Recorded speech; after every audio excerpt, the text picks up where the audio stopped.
Mi papá me pidió las joyas de mi mamá muerta para dárselas a su prometida y a sus hijas, pero cuando dije que no descubrió que llevar años sin defenderme tiene consecuencias. Tengo 26 años y voy a contar esto antes de que se me reviente algo por dentro. Mi papá Álvaro me llamó esta semana para pedirme las joyas de mi mamá muerta. No todas, faltaba más. Solo el anillo Claddagh para su prometida Rebeca, el collar de boda para la hija mayor de Rebeca, la pulsera para la menor, y el reloj de regalo de bodas porque, palabras de mi papá, a Rebeca le encanta ese reloj y sería un detalle lindo dado que ella y yo nunca nos hemos llevado bien. Un detalle lindo. Repartir a mi mamá muerta en pedacitos. ¡Qué romántico! Y antes de que alguien piense que estoy haciendo un drama de la nada, déjenme contar de dónde viene todo. Mi mamá Palmira murió cuando yo tenía 12 años. Dejó, entre muchas otras cosas, una colección de joyas que fue juntando toda su vida. El anillo Claddagh se lo compró ella sola siendo adolescente, con su propio dinero. El collar se lo regaló mi papá el día de la boda. La pulsera la trajeron de un viaje que hicieron antes de que yo naciera. El reloj lo usaba casi a diario. No eran piezas de exhibición que vivían en una caja. Eran de las que se usan tanto que terminan oliendo a la persona. Cuando yo tenía 15, una ex bastante intensa de mi papá agarró el collar de boda mientras estaba de visita en casa,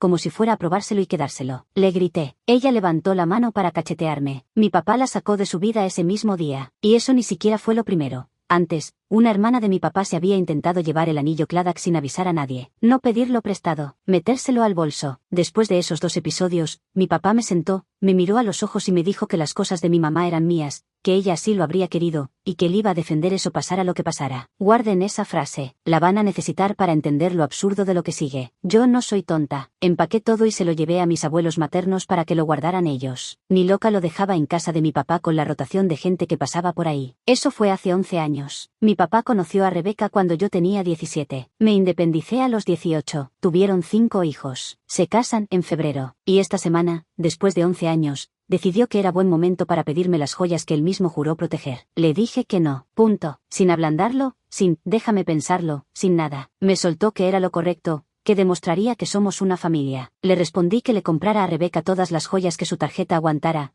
pero que mi mamá no era familia de Rebeca, y que él fue quien me dijo, con su propia boca, que todo era para mí. Y ahí saltó Rebeca, que obviamente estaba pegada al teléfono. Me preguntó qué tipo de hija y qué tipo de hermana era yo, que sus hijas podrían quedarse con algo de mi mamá y así nos sentiríamos una familia de verdad. Y el remate, que ella se merecía el anillo, más incluso que el de bodas de mi mamá, porque mi papá hablaba tanto de ese anillo que era obvio que tenía un significado especial. Tuve que repetirme la frase en la cabeza 2 veces. Una mujer me estaba explicando, con total tranquilidad, ¿por qué merecía más que yo el anillo que mi mamá se compró con su propio sueldo de adolescente? Le contesté que cuanto lo lamentaba por ella, que el anillo era mío, que todo era mío, y que ni ella ni sus hijas iban a ver una sola pieza. Esa noche mi papá me mandó un mensaje kilométrico diciendo que esperaba que recapacitara, que esto le estaba partiendo el corazón y me ponía en una posición incómoda.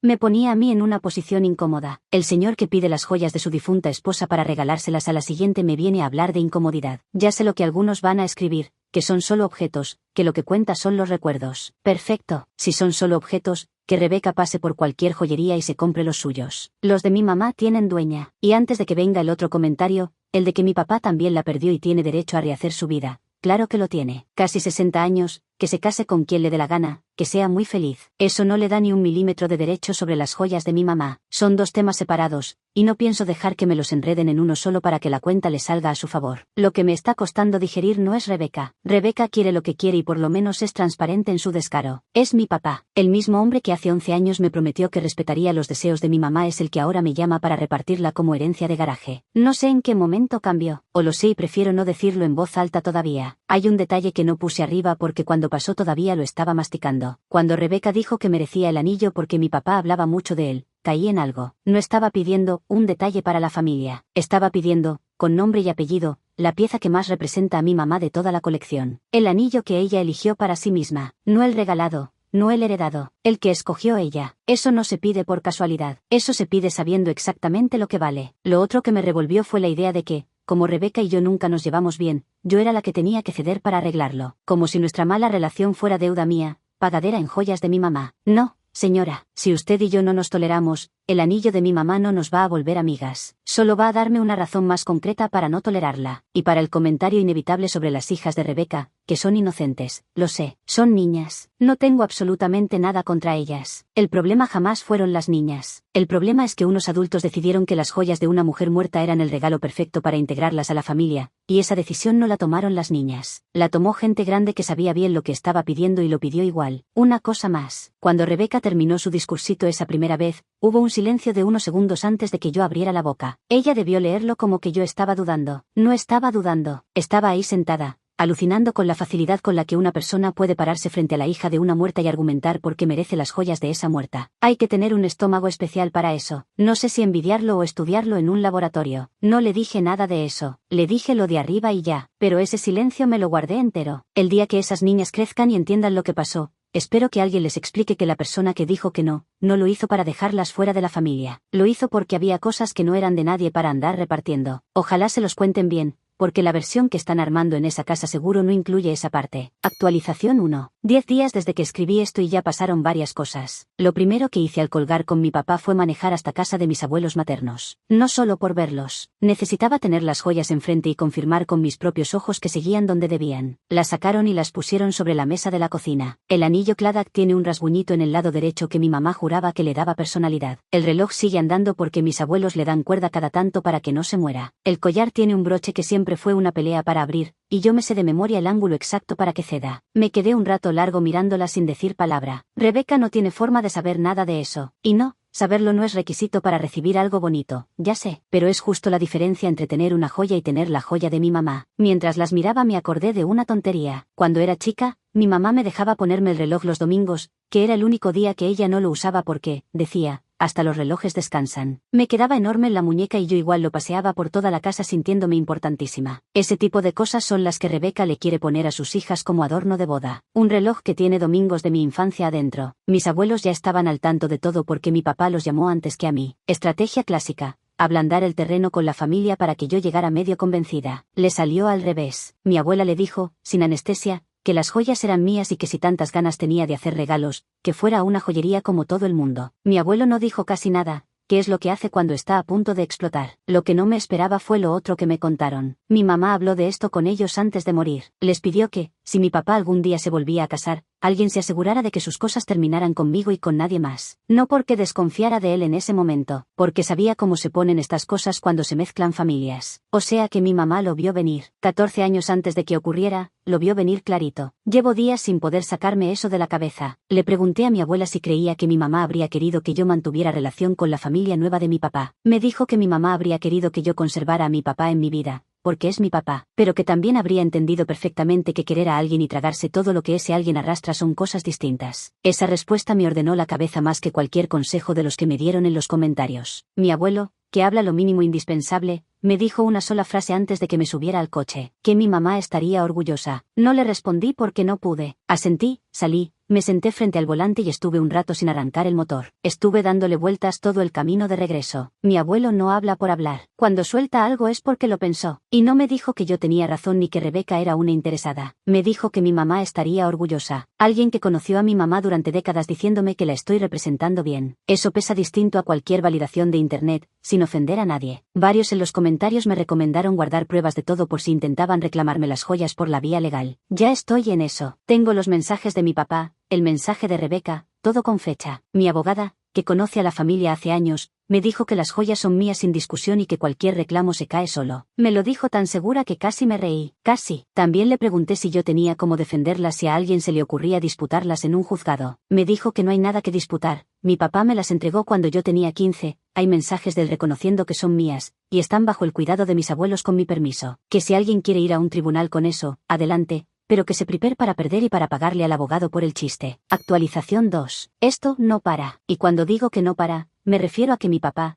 al ver que no me convencía él, decidió subcontratar. Esta semana apareció Samuel. Samuel es primo de mi papá, cincuentón, el típico al que en las reuniones todos describen como el sensato de la familia. Con él no tengo trato, no tengo ni su número guardado, y de la nada me llama con un guión ensayado sobre por qué las hijas de Rebeca merecen un gesto y por qué el cariño detrás de un gesto también vale. Le dije que estaba de acuerdo. El cariño detrás de un gesto vale muchísimo. Por eso mi mamá le dejó sus joyas a su hija y no a la familia que su viudo pudiera armar después. Samuel se quedó mudo un segundo. Después cambió de táctica y me dijo que soltar las cosas también es parte del duelo. Le respondí que llevo 14 años en duelo y que lo vengo manejando bastante bien, pero que le agradecía el diagnóstico gratis. Lo que más rabia me dio no fue la llamada, fue lo que significa que mi papá se sentó a coordinar esto, que le contó a Samuel su versión y lo mandó de avanzada a ablandarme en vez de dar la cara a él. Eso me dice más de cómo está jugando que cualquier mensaje que me haya mandado directo. Le escribí a mi papá justamente eso, que llevaba semanas recibiendo emisarios distintos con el mismo libreto cambiado de palabras, y que si quería entenderse conmigo, hablara conmigo, que no necesitaba mandar delegación. Después de eso vinieron unas semanas tranquilas. Las necesitaba. Otra cosa que salió esos días y que varios preguntaron, si alguien de la familia de mi papá se puso de mi lado. Una sola persona, una prima mía por parte de él, más o menos de mi edad, me escribió en privado para decirme que le parecía un horror lo que estaban pidiendo y que ella jamás dejaría que tocaran las cosas de su mamá. No hizo nada público, ojo, no fue a discutir con nadie, pero me escribió, y a veces, en medio de toda una familia empujándote para el mismo lado, que una sola persona te diga en voz baja que no estás loca alcanza para no sentirte completamente sola en esto. Una cosa de Samuel que se me quedó clavada. Antes de cortar me dijo que ojalá yo recordara que mi papá también perdió a mi mamá y que ese también era un duelo con el que cargó. Lo recuerdo perfecto. No estoy compitiendo con el duelo de mi papá, pero respetar el duelo de alguien y permitir que ese duelo se use de palanca para arrancarme lo único que me queda de ella son dos cosas muy distintas. Y no voy a dejar que me las junten porque a alguien le conviene. Algo de mi papá que no había contado. Cuando le mando un mensaje difícil, no responde ese día, ni al siguiente. Aparece 3 o 4 días después, cuando ya se enfrió todo, con un tono como si nada hubiera tenido peso. Lleva toda mi vida operando así. Lo reconozco porque se lo vi hacer con mi mamá antes de que se enfermara. Su forma de esperar que los problemas se evaporen solos. A veces le funcionaba. Esta vez no, porque las joyas siguen siendo mías por más días que él deje pasar. Alguien en los comentarios me preguntó por qué no lo mando todo al diablo y corto con mi papá de una vez. Lo pensé, pero no es lo que quiero. Quiero a mi papá en mi vida. Lo que no quiero es a mi papá tratándome como una negociación pendiente. Si aprende dónde queda esa línea, las dos cosas caben. Estamos viendo si la aprende o no. Actualización 3. Rebeca subió la apuesta por su cuenta, sin que nadie se lo pidiera, y eso si no lo vi venir. Me llegó un mensaje larguísimo de ella, que entiende que las joyas tienen valor sentimental para mí, pero que un símbolo de la vida de mi papá antes de ella no es una amenaza sino un puente, que sus hijas van a crecer queriendo a mi papá y que tener algo de alguien importante para él las haría sentirse parte de la historia de la familia. Le contesté 2 cosas y nada más. Una, las joyas no son un símbolo de la vida de mi papá, son de mi mamá. Ella las compró, las recibió, las usó hasta el cansancio. Mi papá no tiene derecho sobre ellas salvo el que yo le quiera dar, que es 0. 2. Que esta era la última vez que hablaba del tema con ella, que si tenía algo más que decir lo dijera por medio de mi papá, porque conmigo el tema quedaba cerrado. Le avisé a mi papá. Esta vez respondió rápido, mira tú, para decirme que Rebeca solo quería entenderse conmigo y que ojalá yo lo viera desde su lado. Y ahí lo tienen. Esa es la reacción de mi papá cuando su prometida me presiona después de 2, no míos, pedirme que lo vea desde el lado de ella. El problema de mi papá no es que sea mala persona, es que lleva tanto tiempo siendo el que apaga incendios en esa casa que ya no distingue entre mantener la paz y barrer la basura debajo de la alfombra. ¿Y la alfombra? Casualmente, soy yo. Le mandé un último mensaje con algo que no le había dicho, que entendía que quería una boda que uniera a todos, de verdad lo entendía, pero que pedirme las joyas de mi mamá para lograrlo no era unir nada, era pedirme que borrara a mi mamá para hacer espacio, y borrar y construir no son la misma cosa, por más bonito que se cuente. Me respondió unas horas después que nunca lo había pensado así, que lo iba a pensar. Rebeca no volvió a escribirme. Algo se movió dentro de esa casa, no sé qué ni me importa demasiado averiguarlo. Un detalle del mensaje de Rebeca que no mencioné. En ningún momento me preguntó cómo estaba yo, ni respecto a las joyas ni a nada. Arrancó con lo que ella necesitaba soltar y terminó cuando yo le respondí. No era una conversación, era un comunicado de prensa con destinataria obligada. Eso me confirma que busca de verdad, no una relación conmigo, una respuesta puntual que diga que sí. Mis medio hermanos chicos siguen sin tener nada que ver con esto, y lo aclaro porque varios preguntaron. Son niños. La familia que armó mi papá no es el problema. El problema es que alguien dentro de esa familia decidió que las joyas de mi mamá eran mercancía disponible para hacer regalos. Lo que noté en el tono del mensaje de Rebeca, y que no dije antes, es que escribía desde la certeza de que yo iba a terminar cediendo. No pedía conversar. Asumía que con el argumento correcto yo iba a entrar en razón, según ella. Esa seguridad me dice que le viene contando mi papá en la intimidad de su casa, que tarde o temprano la sobrina caprichosa va a entender, que es cuestión de encontrarle el ángulo. No hay ángulo, pero como nadie en esa casa se lo quiere decir, lo dejo escrito acá por si alguien les lee la pantalla. No hay ángulo. Y para que quede claro de una vez, porque varios me lo preguntaron, tampoco hay una cantidad de dinero, ni un favor, ni una disculpa bonita que cambie esto. No es un regateo donde Rebeca sube la oferta y en algún punto yo digo que bueno. Las joyas no están en venta ni en trueque ni en préstamo. No es que el precio sea alto, es que no hay precio. ¿Por qué no están a la venta? Actualización 4. Dije que no iba a actualizar hasta tener algo cerrado, pero necesito escribir esto para ordenarlo. La invitación a la boda me llegó por correo postal, no por mensaje, no por llamada, sobreformal, y adentro una nota escrita a mano por mi papá diciendo que ojalá pudiera ir, que es un día importante para él y que le gustaría tener a su hija presente. Ni una palabra sobre las joyas, ni una mención a Rebeca, solo mi papá pidiéndome que vaya. Dejé esa invitación sobre la mesa varios días sin tocarla, como si fuera a saltarme a la cara. 3 días más tarde me cayó un mensaje de Rebeca diciendo que esperaba verme ahí y que le gustaría que empezáramos de cero. Tampoco mencionó las joyas. Le respondí a mi papá, no a ella, que lo estaba pensando. Lo complicado no es la boda, es lo que carga cada decisión. Si voy, estoy sentada en la fiesta de una mujer que pasó meses tratando de quedarse con las joyas de mi mamá, sonriendo como si nada. Si no voy, mi papá se casa sin su hija presente, y eso también deja marca. Lo decidí después de hablar con mis abuelos. No me dijeron qué hacer. Me dijeron que mi mamá habría querido que yo conservara a mi papá aunque las cosas estuvieran feas. Así que voy a ir. No porque Rebeca tenga la razón, no porque las joyas se muevan ni un centímetro de donde están. Voy porque mi papá, con todo lo que ha hecho mal en esto, sigue siendo mi papá, y ese hecho pide algo de mí aunque el resto sea un desastre. Varios preguntaron si ir podría leerse como que cedí. No, y si alguien lo lee así, que se compre lentes, porque entendió mal. Ir a la boda de mi papá no toca las joyas de mi mamá ni de lejos. Una cosa es mi papá casándose, otra cosa son las joyas. Puedo estar en esa boda y las joyas siguen en la caja de mis abuelos, las dos verdades sin pelearse entre ellas. Actualización 5. Fui, y esta parte la van a querer leer. No porque haya volado una copa de champaña ni nada, al contrario, porque no pasó absolutamente nada de drama, y eso fue lo más desconcertante del día. Compartí salón con Rebeca durante horas y ninguna de las dos rozó el tema de las joyas. Costó esfuerzo de los dos lados, pero se logró. Las hijas de Rebeca son niñas, no tienen culpa de nada, y fueron amables conmigo. Mis medio hermanos por parte de papá también estuvieron lindos. En el momento de los votos, mi papá me buscó con la mirada desde el altar. No sé qué llevaba a esa mirada. Agradecimiento, culpa, la emoción del momento, capaz todo revuelto. No se lo pregunté. Terminada la ceremonia me le acerqué, lo abracé y le deseé que fueran felices. Me apretó fuerte y se quedó callado un momento. Después dijo que para él significaba mucho que yo hubiera ido. Rebeca me saludó con cortesía. Hasta ahí, y con eso me alcanzó. Me retiré antes de la recepción, no porque algo saliera mal, sino porque ya había cumplido con lo que fui a hacer y no me quedaba batería para horas de cordialidad fingida, que agota más que una discusión a gritos. La relación con mi papá quedó igual que antes de la boda, ni mejor ni peor, y ese empate, en este contexto, ya dice bastante. Otra cosa de la boda. Al llegar, antes de que empezara la ceremonia, uno de mis medio hermanos chicos me jaló de la manga y me preguntó si me iba a sentar con ellos. Le dije que sí. Salió corriendo a avisarle a alguien como si le hubiera tocado la lotería. Eso fue lo único sencillo del día entero. Los niños no saben nada de anillos ni de collares ni del campo de batalla que hubo antes. Solo saben que llegó la hermana mayor y que eso les gustaba. No voy a inflar eso más de lo que es, pero tampoco lo voy a achicar. Varios preguntaron si mi papá me buscó en algún momento para hablar de todo lo que pasó entre nosotros. No, y yo tampoco lo busqué. Los dos sabíamos, sin decirlo, que la boda de alguien no es el lugar para esa conversación. Si ese día llega, va a ser en otro escenario. Actualización 6. Pasaron 4 meses. Antes de lo raro, varios preguntaron cómo están las joyas y cómo va la relación con mi papá, así que empiezo por ahí. Las joyas siguen en casa de mis abuelos. El claddagh con su rasguño a la derecha, el collar con su broche traicionero, la pulsera, el reloj al que mis abuelos le dan cuerda de vez en cuando, todo intacto, todo en su lugar. Rebeca no las ha vuelto a nombrar desde la boda. Con mi papá hablo una vez al mes, más o menos. Charlas cortas, educadas. Las joyas no han vuelto a salir en ninguna. Quedó entre nosotros una capa de cosas que no se dicen y que los dos esquivamos con cuidado cada vez que hablamos. Si eso es madurez o es pura evitación elegante, no sabría decirlo. Una mezcla, sospecho. Ahora lo que no me esperaba. Una de las hijas de Rebeca, la de 7 años, me mandó un dibujo por correo, con mi papá de cartero. Era una familia, todos dibujados, con los nombres escritos en esa letra temblorosa de niña chica. Mi nombre estaba ahí, con la E volteada al revés, pero estaba. No sé qué hacer con ese dibujo. Lo tengo pegado en la cocina. No lo tiré, tampoco lo enmarqué. Está ahí, y cada tanto lo miro de reojo y sigo con lo mío. Hay algo que no le conté a mi papá en todo este lío y que recién ahora me animo a decir acá. Mis abuelos me contaron que mi mamá habló con ellos antes de morir,